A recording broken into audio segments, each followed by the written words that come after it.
The early audiences said, wow, where's the mean Miranda? Where's where's the icy exterior? She puts on the wig, she puts on the clothes, she becomes Miranda. It was great working with Dior. Incredible serendipity that we did get to shoot in their flagship store on the day before it opened. You are here to help us through our current scandal. Click, click, click, click, everywhere I go. But I did not hire you, and all I need to do is bide my time until you fail. People have obviously been really excited about Lady Gaga's cameo in this movie. What was the decision behind her and Miranda having this, like, not getting along vibe? Gaga was gonna come and she wrote these amazing songs for us and she was gonna perform. And we wanted to have a dramatic scene and it just seemed fun. If they're gonna get one scene together, like they should definitely not, bump heads. So it just seemed like a funny idea that they have this terrible history for, no particular reason. Gaga herself, lovely person. I can't imagine anyone having a real issue with her, but I imagine that there are a lot of divas out there who make life miserable for magazine editors. I think the most thrilling day was the day that Gaga performed. It was a night in Milan. It was a beautiful evening. There were hundreds of people who came out in like an extraordinary wardrobe. And we have 50 models in amazing looks that Molly Rogers created for them, incredible hairdos and makeup and music. And we had a lot of cameras, a spider cam, just a lot of elements all coming together, all at the last minute. So there was this furious planning for the last few days. And that was a really memorable, stressful day. But then, there are days that are the opposite of that, which is just, this wonderful day we had on Long Island in a mansion where we shot the Milan hotel room, where you have Meryl and Annie and Emily, these incredible actors firing on all cylinders, playing a pivotal dramatic scene in the movie, and that's a day I'll never forget. Hello. Well, look what TJ Maxx dragged in. Sorry, who is this? Do you know her? Do I know her? I'm Andy Sachs. Andrea. She was one of the Emilys. One of the what? Meryl makes everything look so effortless. So, I tell her very little. She puts on the wig, she puts on the clothes, she becomes Miranda. It seems really simple, yeah. She's not someone who needs a lot of direction.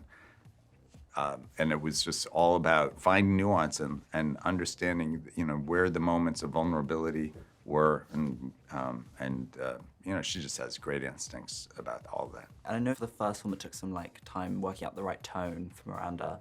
How was the approach this time in creating that new character for her in the sequel? Yeah, even on this movie we wrestled with the tone. There were some moments of vulnerability that were almost too much, especially early on in the movie. We had to actually trim some scenes in the opening because the early audiences said, wow, where's the mean Miranda? Where's the icy exterior? She's almost like too vulnerable. So we had to, there was some editing involved to kind of make sure that people understood, oh no, she hasn't really changed that much. She's hanging up her coat now. She's hanging up her own coat, yes. And she's got Amari to protect her from any HR violations. So, yeah, but she's still in there. Fans have also talked about Miranda not remembering Andy.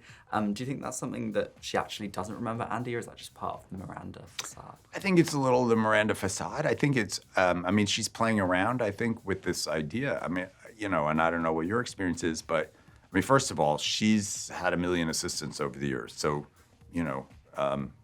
not any of them are particularly important to her. Whereas, when you're in your first job, your boss is like everything. You never forget those moments. So their perception of each other is very different. But it's also, like if you work with a large group of people and, 20 years later, where you bonded, and then 20 years later, oh, who is that guy who sat next to me in the office? I don't, you might not remember. So I think that there's like a little truth to that. I'm going to make something of this job. You could write a book. The definitive Miranda Priestley expose. It's been 20 years since you directed the original. What was the biggest difference between making the original in 2006 and making this movie now? A little bit the budget, but the real difference was when we made the first movie, Annie and Emily were 22 years old. They were girls, and now they are mothers and, iconic movie stars. So, we went from being this little family to, reassembling the Beatles, if you will. And that energy, of course, was really different. Also, the pressures on us as filmmakers were very different. The first time I was making my first big feature studio movie, and the pressure on me was, please God, let me work again. Let it not be a complete failure. I mean, I still feel that, but on top of that, you feel this expectation of the audience because, the movie has lived on for so long, and new generations have seen it, and it was really important to all of us to make something that lived up to those expectations. I think balancing Andy's needs was the trickiest. Emily obviously is in a new job, but she's still Emily. Miranda's still Miranda. Nigel's still Nigel, and Andy is once again kind of a fish out of water. She had this career as a print journalist, and now she's back in the fashion world. And so what her priorities are, what her needs are, is she going to write this book about Miranda? An idea that gets thrown out there. Working out, where she starts and where she ends was one of our biggest challenges. We were telling a story that's about journalism and the end of an era, and the transformation of this industry from print to digital, and really wondering what is the future of fashion media, and at the same time, people associate the movie with a great time and good laughs and great fashion, and so putting it all together. We were making a satire of the fashion business in the first movie, but also celebrating it, and we had to sort of combine those two ideas again on this movie, and also kind of elevate what we did.